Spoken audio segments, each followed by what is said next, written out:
I was crashing at this residential program out in the sticks, big old barn looming like a relic from a slasher flick, dust motes dancing in sun shafts by day. Me and one other guy were the only souls who braved it. I cleared the hayloft, strung lights, turned it into my jam-out jiu-jitsu dojo, beats thumping, fists flying in the rafters echo. One twilight session, sweat slick and spent, I head down to kill the lights. Switches clear across the creaky ground floor, far from the stairs a hike through shadows thick as tar. Midway, brain whispers, perfect setup for a haunt. I flex mental armor, not 200-pound beast, 8 years rolling fools on mats. I'm the nightmare here, scarier than any ghost. Exact beat the thought lands my iPod flashlight 40 juice, solid winks out. Pitch, dead. No warning, no glitch. Heart slams. I bolt up those stairs like the devil's heels were clicking behind, door banging shut in the yard. Next morning, half joking over coffee with a counselor, hey, anyone bite it in that barn? His face drops. Yeah, girl in the 70s. Slit her wrists up top.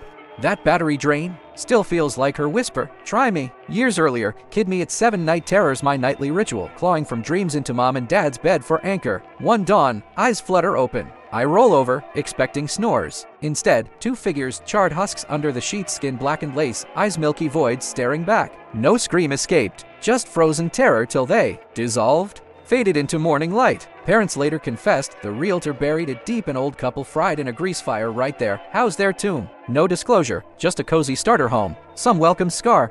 Last week, on the raw edge of the anniversary, Dad's ghost earmark woke at dawn in Cape Vincent, that sleepy steedy Lawrence speck where tourists chase sunsets and secrets. 5 a.m. River whispering wide and wild, I slipped to the docks, fog curling like unanswered prayers. Movement flickered across the water, too far for flesh and blood, the current a murky veil. Binoculars from the glove box, cold metal kissing palms. Focus. Adjust. There, him. Dad's silhouette sharp against the mist, slouch-shouldered, that familiar tilt of the head, waving slow like he'd just stepped from the boat we'd fished from a lifetime ago. Cremated. Yeah, his ashes locked in a cedar box on the back seat, miles from any echo. But those eyes. They locked mine, knowing, pulling like the undertow. I stumbled back to the car, words tumbling for Mom. It's him across the river. One last sweep before driving. Empty shore, no ripple, no trace. Just the wide, wide water swallowing secrets. Grief's cruel jester, or something slipping the veil. I still don't know. But some dawns, rivers remember what we can't. I bunked in that drafty rental for 8 months, me and 5 bros, dodging bills and bed karma. No ghost believer here. Always a draft or glitch behind the boo. But damn, this joined no doubts. Solo nights. I'd snap awake to Crash's cabinets looting themselves downstairs like thieves on a bender. Lights strobing solo. No flips. Toilets wishing from ghost halls. Doors bamming in still air. Sleep paralysis ambushed us all.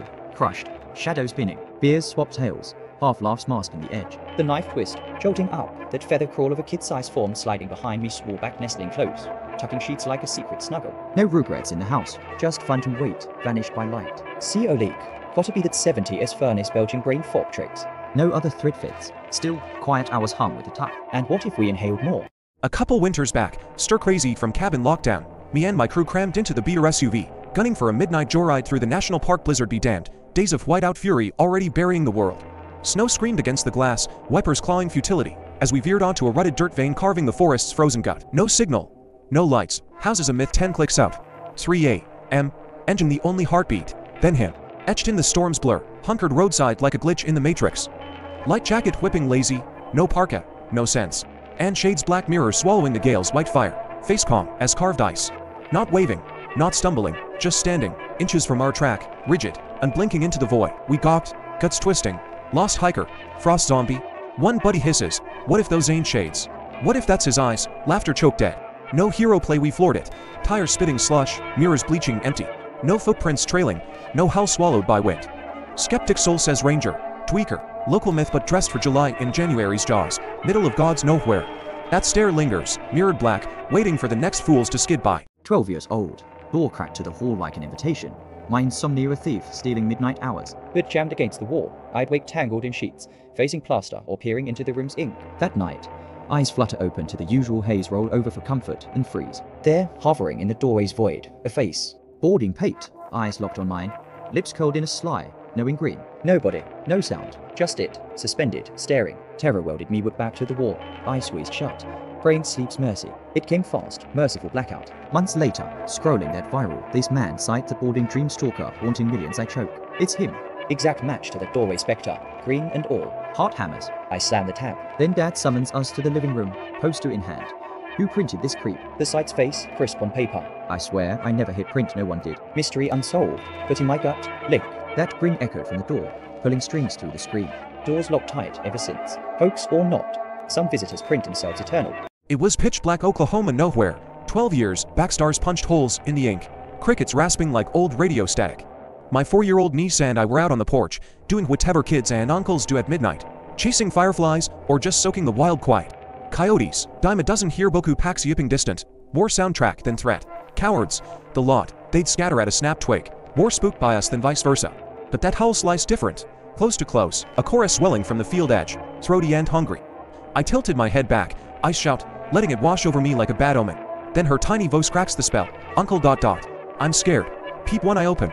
Follow her trembling point. There they were, right fucking there 10, 12 shadows melting from the tall grass, eyes glowing ember red in the dark, locked dead on her. Not scattering, not yipping played, staring, silent, like they knew her name. Jaws slack, puns lolling faint waiting. We bolted inside, door slamming echo. Never saw him slink off, but their gaze, burned in. Some nights, 12 years old, crashing at Grandma's creaky Victorian later tales whispered of souls who'd slipped away in its walls, but Kid Me chased no shadows. Tucked in the guest room sagging for poster, eyes heavy under lace-curtained moon. I willed sleep. Then a pale hand, fingers splayed like spider legs, crested the bed's edge from below. Reached, deliberate, nails scraping wood, inches from my arm. Heart exploded. I fought it up, slamming the lamp expecting my brother's snicker. His prankster mark from under the frame. Our ritual scare. Empty. Dust bunnies and forgotten socks, no brother. Door latch tight, not untouched. Yell for him. He's 3 rooms off. Glued to Nintendo in the living room. Controller mid-mash. Clueless. What hand? You trippin'? Only stirrings.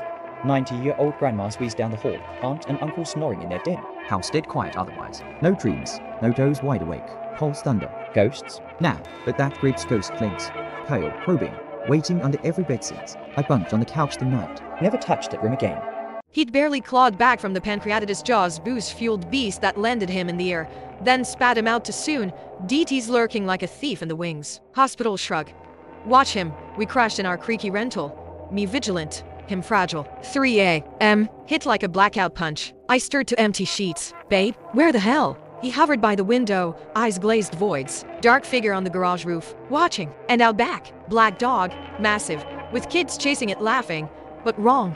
Chills spidered my spine. Visions from his fevered brain or ours. Outside was abyss pitch.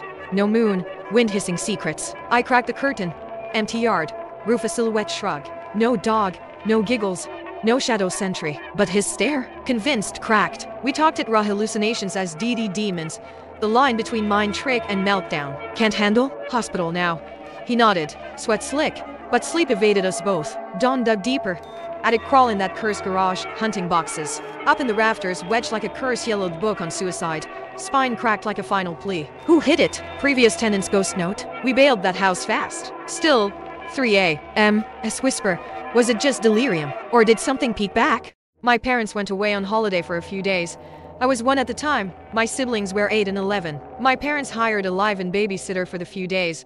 Friends of my parents had hired her previously, and she came really highly recommended from them. Knowing my parents, they would have thoroughly vetted this woman before doing this. Well, turns out she was an alcoholic, who after dropping my sisters to school came back and helped herself to my parents' liquor cabinet. At one point I was crying a lot because I was 1 and she locked me in my parents' room and refused to let my sisters in to see or check on me. Oldest sister had the smarts to tell her teacher what was going. The teacher knew what parents my parents were close with and told one of them. This badass parent, let's call her Louise, went to our next door neighbor's house and used their phone to call our house. Louise told the babysitter that her daughter didn't take down the homework assignment for that day and asked to speak to my sister to find out what they needed to do. She then told my sister to only answer yes or no to her questions. She asked if we were happy, no, then asked if we would like to come to her house until our parents came back, yes. So Louise rocked in, booted the sitter out and looked after us for the few days until our parents came back. Not the biggest or most shocking story, but it certainly had the potential to be a lot worse. We are so lucky my sister knew to speak to her teacher and that Louise handled it as well as she did. Ever have one of those nights where things just feel off? Picture this. I'm chilling on the patio, totally absorbed in my digital world, gaming on my tablet. Phone buzzing. Laptop ready for a movie marathon. It's late. I'm home alone, and I notice the pool door is slightly ajar. Spooked. I finish my game, get up to close it, but find it's already latched shut. Weird, right? I must have just forgotten. I grab my tech stack phone and tablet on top of the laptop and step inside. The second I cross the threshold, bam. Total blackout. The house goes silent. I fumble for my phone's flashlight, but it's dead. Tablet? Dead. Laptop? Nothing. Just pure, unnerving silence and darkness. After what feels like an eternity, the power flickers back on. My phone and tablet eventually recover, but the laptop completely bricked. The repair shop said the screen was shattered internally, with no physical damage. So what happened? A ghost? Nope. Just a perfect storm of physics. The door likely closed from a thermal draft. The power outage? A simple grid fluctuation. But the tech meltdown? Electrostatic discharge. Walking inside, I probably built up enough static electricity to create a sap that jumped between the stacked devices, frying the laptop's delicate screen controller. A spooky coincidence, explained by science. Stay curious, and don't forget to like and subscribe. I was asleep when a soft voice called my name in the middle of the night. It's not my mother's voice for sure, as she was sleeping right beside me. The voice seems to come from a crawl space underneath our house, and she repeatedly called my name. I couldn't do much about it, so I just covered my ear with pillow until I fall back asleep. The next morning I told my mother what happened, and she told me it might be the CapCut ghost. She said it is good that I didn't follow the voice, as it might hide or take me to their world and never be found again. I went to school that day and thought to share the experience with my friends. Sure enough, they were intrigued with my story and asked how does she sounds like when she called my name. And then it hit me. The sound of my own voice gave me a chill to the bone. It matches exactly the same. That was the last time I mimicked the voice. Still gave me goosebumps whenever I played it in my head. It was a balmy May night. 5 months back me, and my girl rolling in from great uncle's retirement bash, buzzed on cake and small talk, pulling into the apartment lot around 10 to 30. Headlights catch a tail, some sedan hugging to tight, engine growling impatient. I slot into my spot. It blasts past, screeching to a halt 9 bays down, tires smoking faint. I kill the engine, swing out keys jangling and clock him. Driver's door pops, a lanky shadow unfolding, striding our way purposeful. Girlfriend hops out shotgun side. I round the hood, glance back. Moonlight glints of steel in his fist, a massive blade. Serrated and hungry, gripped low like a promise. Our eyes lock. He knows I've clocked it. No sprint, no shout, just his voice, flat and steel-edged. It's not for you. Scans the shadows once. Cold calculus, then ghosts passed us into the dark. Knife vanishing like a bad dream. Adrenaline crashes. I dive back in, slam reverse, peel out 911 on speaker. Voice cracking the play-by-play. Cops locked it, but cricket since. Who was the ghost? What waited in those unlit corners? Some nights, I still hear tires whisper not you. Yet. It was a quiet houses at gig for my aunt a couple summers back me, and my cousin crashing in her master suite, walls thin as whispers to the living room beyond. Early bedtime, 9 p.m. Sharp, I had dawn patrol at work. Slipped under the covers, room heavy with her lavender sachets, chasing sleep. Midnight haze pulls me half awake. I squint at the clock to 45, red digits mocking.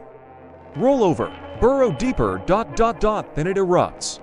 A screech laugh rips from the living room, demonic, jagged, like nails on soul glass, bubbling with glee from the abyss.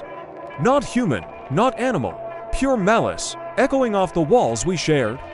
Heart jackhammers, I clamp eye shut, willing it phantom. Peek over, cousin bolt upright, face goes pale, eye saucers of terror. No words needed, we're sensed in the screams, aftershock, fingers fly to phones. 911 blurts our panic, intruders laughing. Or worse, cops swarm in minutes, flashlights carving shadows, boots thumping every corner. Cleared, empty, just us, shaking in silk sheets. Apologized 1,000 times, cheeks burning, wasted their night. But that cackle, no zoo beast matches it, no fox in the yard. It was inside, hungry, amused, I don't spin the tale much. Words fail the pitch black glee. Some nights, I still strain for echoes ... wondering what laughed last. One moonless night, crammed in my cousin's bunk bed bunker, her perched top shelf like a lookout. Me sprawled below, we whispered secrets into the stuffy dark, lights killed for that illicit thrill. No fence whirring, no windows cracked to the world, just us, the closet's yawning mouth, and a folded stepping stool leaning sentinel nearby. Laughter tapered, she froze mid-sentence, voice a thread. Is the door shut all the way? I twisted to peer to slow. Footsteps erupted. Heavy, frantic thuds charging from the closet's gloom, slamming the stool in a clatter of metal and flight. Like a body bolting. Desperate. Straight for the crack under the door. We shattered the quiet with screams, fumbling for switches, lamps blazing harsh yellow. Hard hammers fading. She gasped it.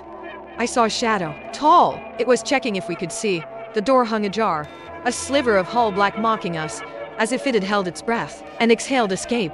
18 and invincible, I wandered the ghost-quiet downtown of my spec on the map town, neon signs flickering like dying fireflies, streets empty as forgotten promises. Spotted a goofy shop placard, yanked out my phone for a Snapchat snap, earbuds blasting escape. Then tires crunch gravel behind me. A beat-up sedan idles, door swings. Out spills a guy, mid-30s, weary and wired, eyes too bright. The car peels away fast, vanishing around the block like it knew the script. Headphones muffle his opener, but politeness kicks and I pop one out. Force a smile. "What are you up to, huh?" He presses, stepping close, breath sour with intent. "Just walking. Pick for friends." Short answers. Sidesteps me, edging away. Him mirroring, questions piling like traps. "Alone? Late for a girl like you." 2 minutes stretch eternal. My gut screams run, but legs lock polite. Roar returns, the sedan blasts back, brakes biting inches from us. He whips to the driver's shadowed accomplice, engine idling hungry, and that's my cue. I bolt, sneakers slapping sidewalk, lungs fire, ducking into my work spot 2 blocks down. Backroom shadows swallow me. Heart thuds Morse code. Almost. Peep out empty street. Taillights long gone. Kidnap bait? Felt like it. Bone deep. Some nights, I still hear that crunch, waiting for the next snap. I had the house to myself for 2 weeks, my marine buddy of drilling in the dust, leaving me with Skyrim's endless wilds and the quiet hum of the fridge. Curled on the couch, controller slick in my grip. I felt it first. A tiny hand, cool and insistent, rattling my fingers like a child's secret hold. No one there, just the screen's glow flickering shadows. But that squeeze lingered, small and sure. That night, sleep paralysis clamped down hard body lead, mind a cage, eyes cracked open to her. A little girl straddling my chest, pigtails wide, shaking her head slow so strands whipped my face like wet whispers. Her eyes, milk white voids, grinning down as if we'd met before. Then poof, gone. Room still, dawn creeping. But her weight ghosted my ribs till noon. A month later, I bailed from my own place, crashing at my brother's in Fort Hood. Gladys dragged out the Ouija letters dancing to nonsense. She's watching, hand in yours, hair in face. We laughed it off till my old roommate, his brother, poked his head into my room the one I'd ditched. Bed still rumbled where I'd left it. There she was, curled feet all on the sheets, thumb in mouth, breathing soft as fog. He froze, eased the door shut, fetched his MO. Who's the girl? She blinked blank. They cracked it open again. Empty. Bit cold, hair thick with nothing. Never went back. Some Greeks don't let go, they just wait for the next hand. It was one of those late nights, bedroom dim under the bedside lamp's weak glow, me scrolling into oblivion before crashing. That storage nook tucked in the wall like a forgotten crypt, latched and locked tight cause we never touch it, unfinished floor. Family hazard. The door drags like a coffin lid, scraping wood with every inch effort to budge. Impossible on its own. Then creak, slow, deliberate, I freeze, eyes snapping up. It's yawning open, nearly wide, latch dangling loose like a broken promise, locked, I know lock keys on the dresser, untouched. Hard kicks, shadows pool inside, empty but wrong. No wind, no quake, no one else home. I bolt up, vo steady steel, you can fuck off, stalk over, slam it shut, drag bites heart, confirming the fight. Click the lock, lean in close, I'm not afraid, bitch. Fuck you. Lights out, back to bed, sleep came defiant, but dawn whispered doubts.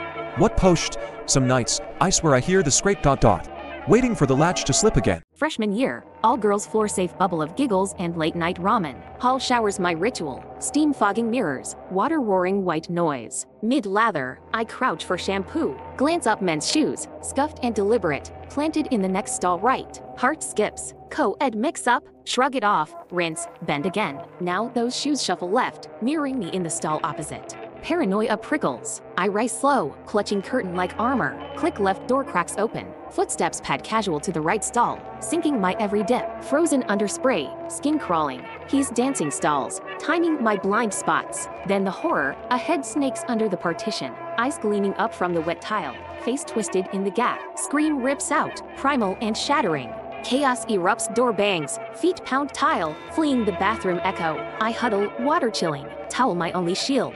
15 minutes tick by in the stall's cage before I bolt, dripping, to my room hallway, eyes averted. Cops filed it. A week later, 2 more girls whispered the same shadow in campus showers. Peeping ghost, never nabbed. Some bubbles burst forever. Last week, I crawled back to my parents' place, crashing in the spare room where mommy's old friend slipped away years back. She was a painter.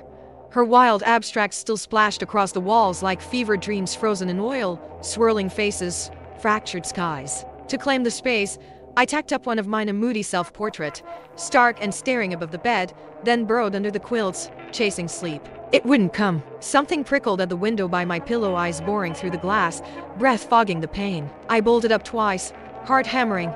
Yank the curtain. Empty yard. Moon mocking the branches. No one. Back down. Sheets twisted, finally drifting off in the witching hush. 3 a.m. Joel's eyes snap open to that cotton thick dark. There, propped against the bed frame inches from my head, my painting, leaned casual like a sentinel.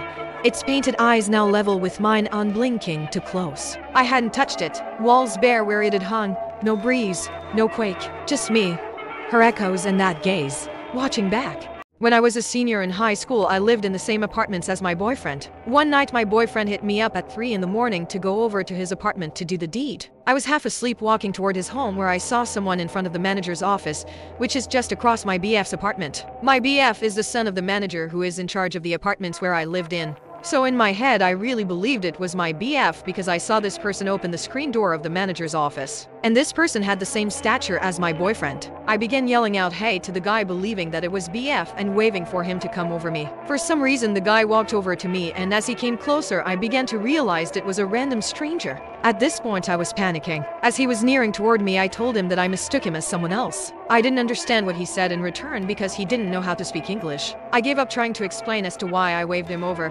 so instead I ran to my BF's apartment. Later on that day, a neighbor of mine told me that when he was leaving to work in 3-ish in the morning, he saw a man trying to open a random window to someone else's apartment. My neighbor began yelling at the guy, and the guy booked it out of there quick.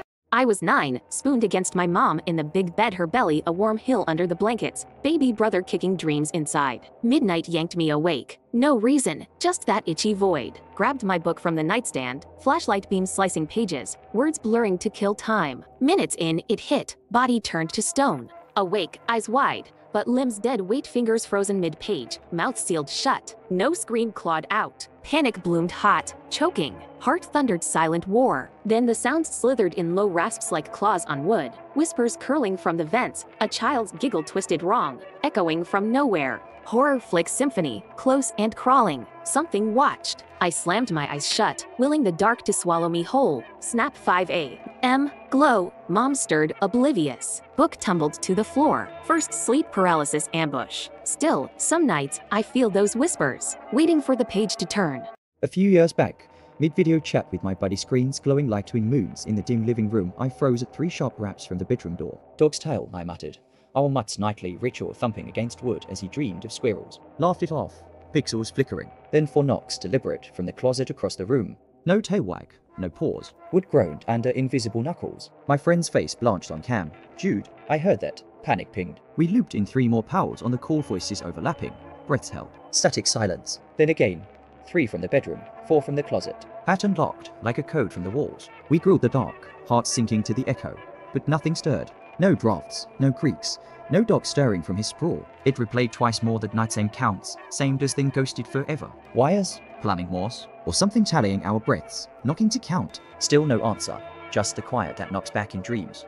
It was another graveyard shift in the hospital basement, more guests chill seeping through the walls like a bad omen, where I'm numb to the glitches, vials toppling from empty shelves, bulbs strobing on our bulletproof generator. Ghosts, please, just entropies pranks, but 3 a.m. That night carved different. A shriek detonated from the hall outside, woman's voice, pure cinematic torment, guttural and endless, clawing to 3 seconds before snuffed cold. I braced for the ripple. Sprinting feet, frantic chatter, a body thumping down. Nothing. Silence crashed in, vacuum thick, swallowing echoes. Pulse roaring. I finally rasped to the crew hunched over monitors like frozen techs. That scream, you hear it? Nods rippled, faces ashen. We'd all been gut-punched mute, staring at walls. Cracked the door, beam sweeping the endless corridor, sterile white void. Doors bolted for night lockdown. No blur of escape, no fading slaps of solace. A runner would have thundered. Whatever birthed that wail didn't flee. It knew the Reaper's hush, up close, like a soul replaying its last gasp. Still keens in my skull, unbidden, hardened as I am, that one's a splinter, death's echo, mocking from the dark.